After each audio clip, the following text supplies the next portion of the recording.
الحمدللہ رب العالمین والصلاة والسلام علی رسولہ الکریم اما بعد فاعوذ باللہ من الشیطان الرجیم بسم اللہ الرحمن الرحیم۔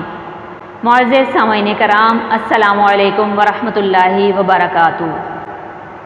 حضور اکرم صلی اللہ علیہ وسلم کا ارشاد ہے کہ میرے رب نے مجھ پر یہ پیش کیا کہ میرے لیے مکہ کے پہاڑوں کو سونے کا بنا دیا جائے۔ میں نے عرض کیا، اے اللہ، مجھے تو یہ پسند ہے کہ ایک دن پیٹ بھر کر کھاؤں تو دوسرے دن بھوکا رہوں، تاکہ جب بھوکا ہوں تو تجھے یاد کروں اور جب پیٹ بھروں تو تیرا شکر کروں، تیری تعریف کروں۔ یہ اس ذات مقدس کا حال ہے جس کا ہم نام لیتے ہیں، اور اس کی امت ہونے پر فخر ہے، جس کی ہر بات ہمارے لیے قابل اتباع ہے۔ ایک مرتبہ حضور اقدس صلی اللہ علیہ وسلم نے ازواج مطہرات کی بعض زیادتیوں کی وجہ سے قسم کھائی تھی کہ 1 مہینے تک ان کے پاس نہ جاؤں گا تاکہ ان کو تنبیہ ہو، اور علیحدہ ایک حجرے میں قیام فرمایا۔ لوگوں میں یہ شہرت ہو گئی کہ حضور صلی اللہ علیہ وسلم نے سب کو طلاق دے دی۔ حضرت عمر رضی اللہ تعالیٰ عنہ اس وقت اپنے گھر پر تھے۔ جب یہ خبر سنی تو دوڑے ہوئے تشریف لائے۔ مسجد میں دیکھا کہ لوگ متفرق طور پر بیٹھے ہوئے حضور صلی اللہ علیہ وسلم کے رنج اور غصے کی وجہ سے رو رہے ہیں۔ بیویاں بھی سب اپنے اپنے گھروں میں رو رہی ہیں۔ حضرت عمر رضی اللہ تعالیٰ عنہ اپنی بیٹی حضرت حفصہ رضی اللہ تعالیٰ عنہ کے پاس تشریف لے گئے۔ وہ بھی مکان میں رو رہی تھیں۔ حضرت عمر رضی اللہ تعالیٰ عنہ نے فرمایا، اب کیوں رو رہی ہو؟ کیا میں ہمیشہ اس سے ڈرایا نہیں کرتا تھا کہ حضور صلی اللہ علیہ وسلم کی ناراضگی کی کوئی بات نہ کیا کرو؟ اس کے بعد حضرت عمر رضی اللہ تعالیٰ عنہ مسجد میں تشریف لائے۔ وہاں ایک جماعت منبر کے پاس بیٹھی رو رہی تھی۔ حضرت عمر رضی اللہ تعالیٰ عنہ تھوڑی دیر وہاں بیٹھے رہے، مگر شدت رنج سے بیٹھا نہ گیا، تو حضور صلی اللہ علیہ وسلم جس جگہ تشریف فرما تھے اس کے قریب تشریف لے گئے، اور ایک غلام حضرت رباح رضی اللہ تعالیٰ عنہ کے ذریعے سے اندر حاضری کی اجازت چاہی۔ انہوں نے حاضر خدمت ہو کر حضرت عمر رضی اللہ تعالیٰ عنہ کے لیے اجازت مانگی، مگر حضور صلی اللہ علیہ وسلم نے سکوت فرمایا، کوئی جواب نہ دیا۔ حضرت رباح رضی اللہ تعالیٰ عنہ نے آ کر یہی جواب حضرت عمر رضی اللہ تعالیٰ عنہ کو دے دیا کہ میں نے عرض کر دیا تھا، مگر کوئی جواب نہیں ملا۔ حضرت عمر رضی اللہ تعالیٰ عنہ مایوس ہو کر منبر کے پاس آ بیٹھے، مگر بیٹھا نہ گیا۔ تو پھر تھوڑی دیر میں حاضر ہو کر حضرت رباح رضی اللہ تعالیٰ عنہ کے ذریعے سے اجازت چاہی۔ اسی طرح 3 مرتبہ پیش آیا کہ یہ بے تابی سے غلام کے ذریعے اجازت حاضری کی مانگتے، ادھر سے جواب میں سکوت اور خاموشی ہی ہوتی۔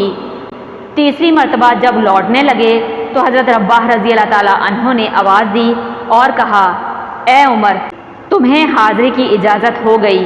حضرت عمر رضی اللہ تعالیٰ عنہ حاضر خدمت ہوئے تو دیکھا کہ حضور اقدس صلی اللہ علیہ وسلم ایک بوریے پر لیٹے ہوئے ہیں جس پر کوئی چیز بچھی ہوئی نہیں ہے، اس وجہ سے جس میں اثر پر بوریے کے نشانات بھی ابھر آئے ہیں۔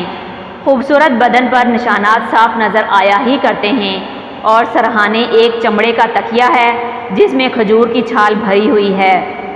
حضرت عمر رضی اللہ تعالیٰ عنہ نے سلام کیا اور سب سے اول تو یہ پوچھا کہ آپ صلی اللہ علیہ وسلم نے بیویوں کو طلاق دے دی؟ جواب میں آپ صلی اللہ علیہ وسلم نے فرمایا، نہیں۔ اس کے بعد حضرت عمر رضی اللہ تعالیٰ عنہ نے حضور صلی اللہ علیہ وسلم سے عرض کیا، یا رسول اللہ صلی اللہ علیہ وسلم، ہم قریشی لوگ عورتوں پر غالب رہتے تھے، مگر جب مدینہ آئے تو دیکھا کہ انصار کی عورتیں مردوں پر غالب ہیں۔ ان کو دیکھ کر قریش کی عورتیں بھی اس سے متاثر ہو گئیں۔ اس کے بعد حضرت عمر رضی اللہ تعالیٰ عنہ نے ایک آدھ بات اور کی جس سے نبی اکرم صلی اللہ علیہ وسلم کے چہرہ انور پر تبسم کے آثار ظاہر ہوئے۔ حضرت عمر رضی اللہ تعالیٰ عنہ نے دیکھا کہ گھر کا کل سامان یہ تھا: 3 چمڑے بغیر دباغت دیے ہوئے اور ایک مٹھی جو ایک کونے میں پڑے ہوئے تھے۔ حضرت عمر رضی اللہ تعالیٰ عنہ نے ادھر ادھر نظر دوڑا کر دیکھا تو اس کے سوا کچھ نہ ملا۔ حضرت عمر رضی اللہ تعالیٰ عنہ نے ادھر ادھر نظر دوڑا کر دیکھا تو اس کے سوا کچھ نہ ملا۔ حضرت عمر رضی اللہ تعالیٰ عنہ یہ دیکھ کر رو دیے۔ حضور صلی اللہ علیہ وسلم نے فرمایا، کیوں رو رہے ہو؟ حضرت عمر رضی اللہ تعالیٰ عنہ نے عرض کیا، یا رسول اللہ صلی اللہ علیہ وسلم، کیوں نہ روؤں کہ یہ بوریے کے نشانات آپ صلی اللہ علیہ وسلم کے بدن مبارک پر پڑے ہوئے ہیں، اور گھر کی کل کائنات یہ ہے جو میرے سامنے ہے۔ پھر حضرت عمر رضی اللہ تعالیٰ عنہ نے عرض کیا، یا رسول اللہ صلی اللہ علیہ وسلم، دعا کیجئے کہ آپ کی امت پر بھی وسعت ہو۔ یہ روم و فارس بے دین ہونے کے باوجود کہ اللہ کی عبادت نہیں کرتے، ان پر تو یہ وسعت، یہ کیسر و کسرہ تو باغوں اور نہروں کے درمیان ہوں، اور آپ صلی اللہ علیہ وسلم اللہ کے رسول اور اس کے خاص بندے ہو کر یہ حالت۔ نبی اکرم صلی اللہ علیہ وسلم تکیہ لگائے ہوئے لیٹے تھے۔ حضرت عمر رضی اللہ تعالیٰ عنہ کی یہ بات سن کر بیٹھ گئے اور فرمایا کہ عمر، کیا اب تک اس بات کے اندر شک میں پڑے ہوئے ہو؟ سنو، آخر کی وسعت دنیا کی وسعت سے بہت بہتر ہے۔ ان کفار کو تو اچھی چیزیں دنیا ہی میں مل گئیں اور ہمارے لیے آخرت میں ہیں۔ حضرت عمر رضی اللہ تعالیٰ عنہ نے عرض کیا، یا رسول اللہ صلی اللہ علیہ وسلم، میرے لیے استغفار فرمائیں کہ واقعی میں نے غلطی کی۔